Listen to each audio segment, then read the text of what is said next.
community, I extend an enthusiastic welcome to Mayor Bowser, Deputy Mayor for Education Kine, Chancellor Farabee, and each of you with us today.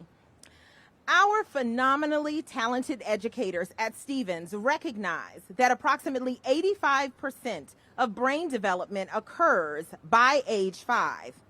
Our daily work seeks to maximize learning for children during these important years. We sincerely appreciate that Mayor Bowser's budget evidences her commitment to supporting the youngest learners. Children here at Stevens and at our partner, Centronia at Stevens, benefit from rich learning experiences in an environment developed specifically for them. Thank you all again for your presence, and at this time, I would like to introduce one of our Stevens parents, Marissa Gruber.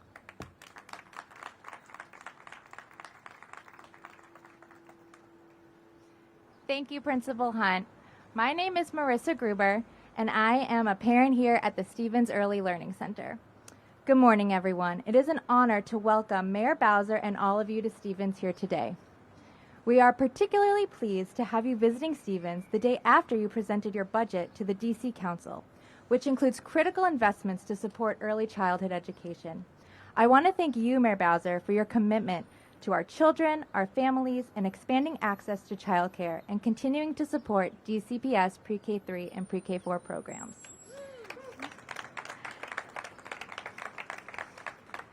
As a parent, I see every day how important early education is for my children's development, and I'm grateful for the wonderful educators here at Stevens. It is now my honor to introduce Mayor Bowser. Well, good morning, everybody. I am really happy to be here at the beautiful Thaddeus Stevens School. Isn't she lovely? Give her a big round of applause.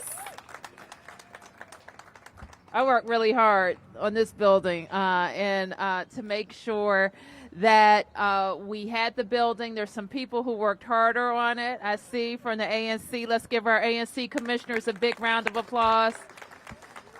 Man, did they rake me over the coals. But I have to say, it was worth it, wasn't it? It was worth it. I am so thrilled to be here with you, Principal, to your team who's here. So let's give Principal Hunt and Indalee Clark from Centronia a big round of applause. And Chancellor, we're just really proud of the model that we're introducing to the city here first at Thaddeus Stevens, but soon at the Military Road School, as was just mentioned. So we knew when we made Stevens the very first DCPS standalone early learning center that it would be a special place. It opened during an unprecedented year and during a time where everyone saw just how essential our child care, our early child care system is, and all of the child care workers who make it possible. So let's give them our appreciation. We're so grateful because we know many of our child care workers have been working in person at their school buildings throughout every day of this pandemic. And at the heart of our effort to expand access to affordable child care and meet growing demand across the district, we know that we have to be more innovative in finding more spots in more places and improving quality throughout the district. And that has really been the focus of our investments throughout my tenure as mayor. And that is what we have also done with this fiscal 2022 budget. We have invested, or we have proposed to the council, I should say, $184 million to stabilize and strengthen child care in D.C. These investments will help us retain child care workers, mitigate losses that we suffered during the pandemic of spots and workers, and to preserve the number of seats available to families. But that wouldn't be good enough for a transformative budget. We also seek to grow the number of high-quality seats that are available. We know that these investments will be transformational. They'll focus on equity, giving every Washingtonian a fair shot, which is a guiding principle, of course, of our $17.5 billion budget. Now we will be working with the council to ensure that these investments stay in the budget. And I know that you're going to be working with me on that as well. And we are going to be looking to the Office of the State Superintendent for Education to lead that effort. Which is one reason why I am pleased to make a special announcement today. Today, I will be appointing Dr. Christina Grant as the next Superintendent for Education for the District of Columbia. Dr. Grant, please stand up and welcome to the district. Dr. Grant comes to us from Philadelphia, where she has extensive, in fact, more than 2 decades of experience with transforming the lives of children as a school leader. So we welcome Dr. Grant to D.C. For a very exciting time. You're meeting a lot of your constituents who are smart, actually brilliant folks who've been taking care of our young people and getting them ready for school. And now they are facing, they're being tried as business leaders as well to make sure the operations of their child care centers can thrive once again during this incredible time. So I'll be inviting you to the podium in just a minute and saying some really great things about OSSI, the organization we built there. I have another special announcement about children as well.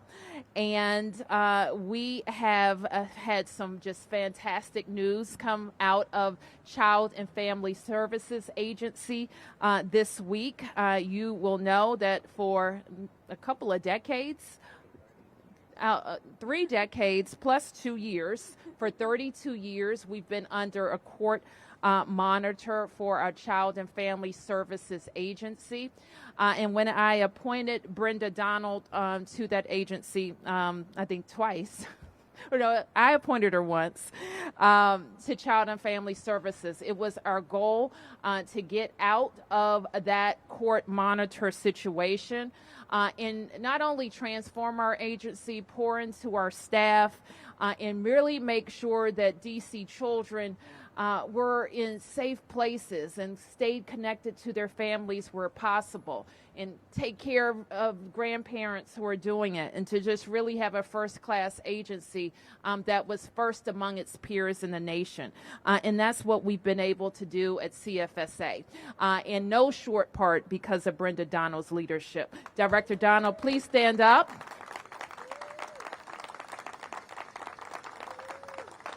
She tried to retire, I heard.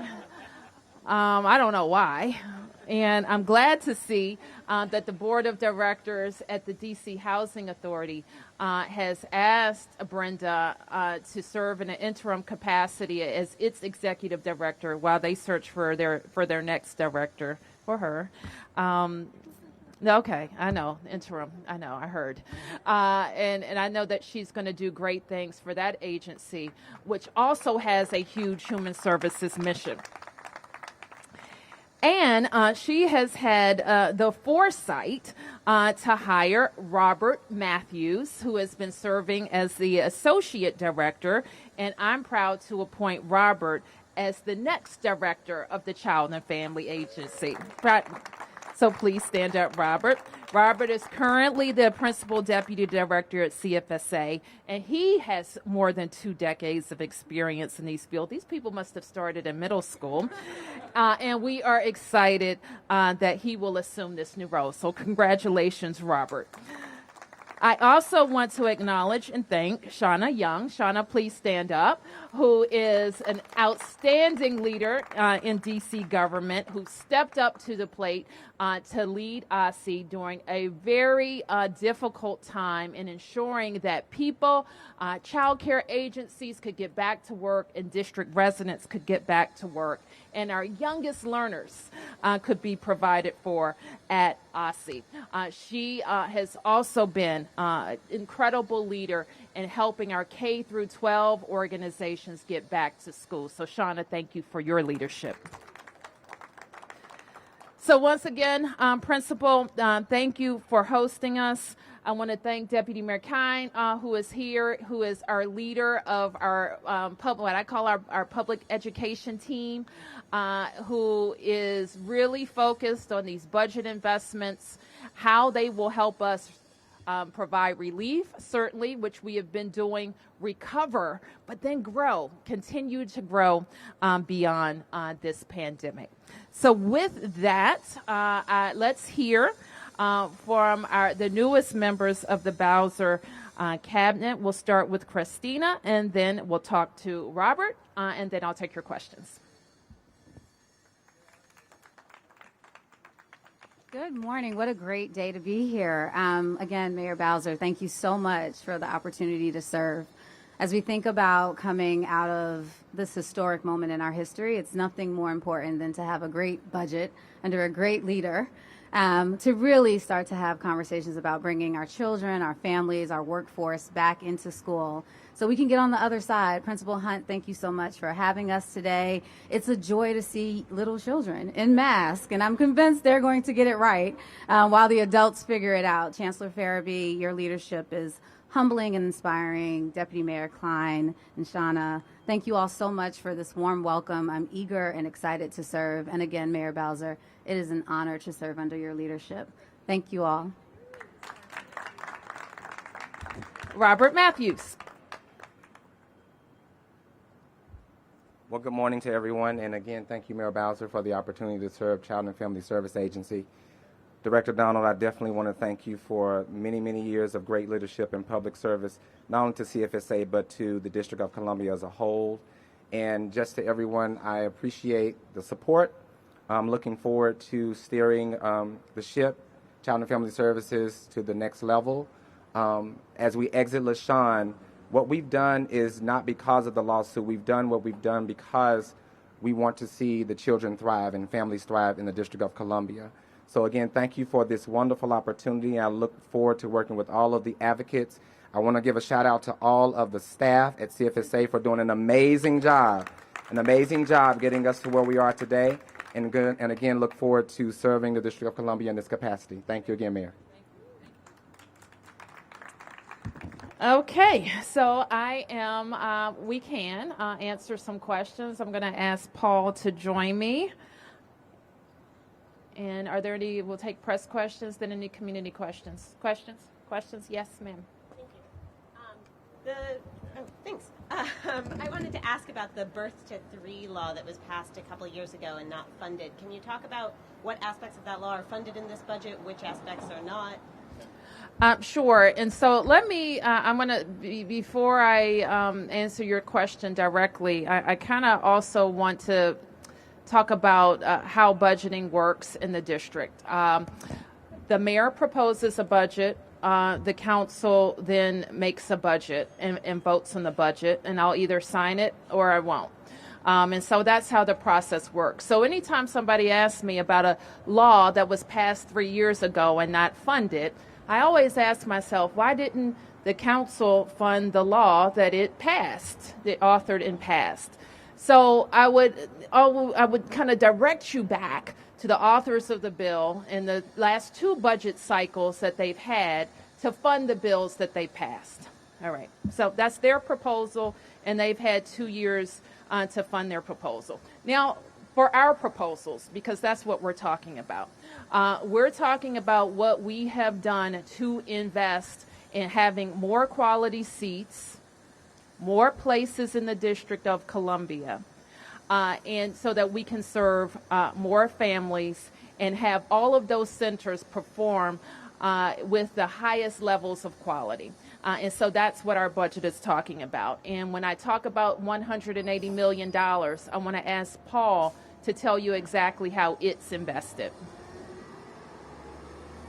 Thank you, Mayor, and good morning. Let me first offer my thanks to Dr. Grant for joining us here and Shauna for your tremendous work. over the past 8 months. It's been a true pleasure and an honor. On the Birth to 3 bill and on the $180 million that we're investing now, we're really putting it into 3 places. So first, we are investing a tremendous amount of money in stabilizing the current child care sector. So as we know, through the course of the pandemic, the economics of all facilities have actually been turned on their heads. So we're providing lots of funding to the centers to ensure that they can stay afloat. Secondly, as part of that, we're providing money to centers to build capacity where we know we'll need it as the city reopens. So we've got to have centers that are open, that have spaces for families to put their children in. So that's the second thing we're doing. Thirdly, we are providing funding to create a kind of a surge in the workforce. So we're providing scholarships for credentialing for our child care workers, and we're providing retention bonuses to ensure that the critical child care staff that we need are going to be in place. And then lastly, we're focusing on quality by providing money for a quality pay pilot to actually increase wages for child care workers to ensure that we have the folks that we need in those positions. So that's how we're spending the $180 million. Any other questions? Mark? Could either of you provide any kind of numbers to put it in perspective, what the wait lists are for child care? What is the demand compared to the capacity? You talked about building capacity for seats, and also the same numbers for staffing. What is the reality now as we head back into normalcy of staffing levels for child care centers? Okay. Let me turn to Paul or Shauna to talk to you about where we think we are with demand.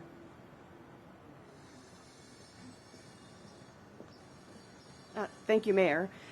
Traditionally, when everyone is back to work and the city is fully returned, we have a shortage of childcare seats, particularly in the early childhood, in infants and toddlers. Right now, we are seeing that we have extra capacity, but that is it is getting less and less by the day as more and more people return. So we anticipate that we will need to invest, and that the investments in this budget will create hundreds of new seats, particularly in infant toddler seats, where it is generally the most competitive and hardest to find. Okay. Any other questions? Yes, ma'am.